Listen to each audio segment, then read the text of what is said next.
आचार्य श्री और उनके साथियों मुनियों शिक्षक एक राज्य में गए, तो उस राज्य का किंग उनसे मिलने आया। तो आचार्य श्री जी ने उनके सारे मुनियों को कहा कि मौन व्रत धारण कर लो, उनसे कुछ बोलना मत। तो जो मंत्री आए उन्हें टीज करना शुरू कर गए कि तुम चुप बैठे हो, अच्छा लगता है कि तुम्हें कुछ आता ही नहीं है। तो उनके एक शिक्षक थे जो तब थे नहीं जब उन्होंने बोला था मुनि आचार्य, तो उन्होंने उनके सारे क्वेश्चन के जवाब दिए। तो जब राजा को ये बात पता चली तो उन्होंने उन 4 मंत्रियों को उस किंगडम से निकाल दिया।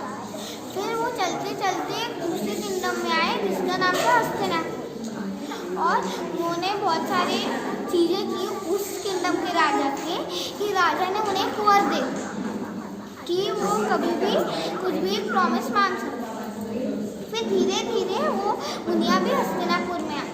तो जैसे ही 4 मंत्रियों को बात पता चली, वो राजा के पास गए और उन्होंने कहा कि हमें अपना वर चाहिए, 7 दिन के लिए मुझे किंगडम दे।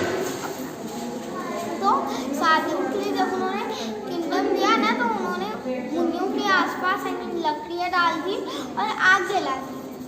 तो जब उनके शिक्षक थे उन्हें जब पता चला तो उनके पास ना एक शक्ति थी कि वो कभी भी ऐसे बड़ा या छोटा कर सकते थे अपना शरीर ना। तो वो वहाँ गए ना, और वो छोटे बन के और उन्होंने उन 4 मंत्रियों को छोटी छोटी बात मीठी मीठी बातें बताकर उनका दिल जीता। फिर वो बोले कि मुझे 3 स्टेप की ज़मीन चाहिए। तो मंत्री हंसने लगे और उन्होंने कहा ठीक है, रख लो अपने 3 स्टेप, यहाँ तो मुझे चाहिए।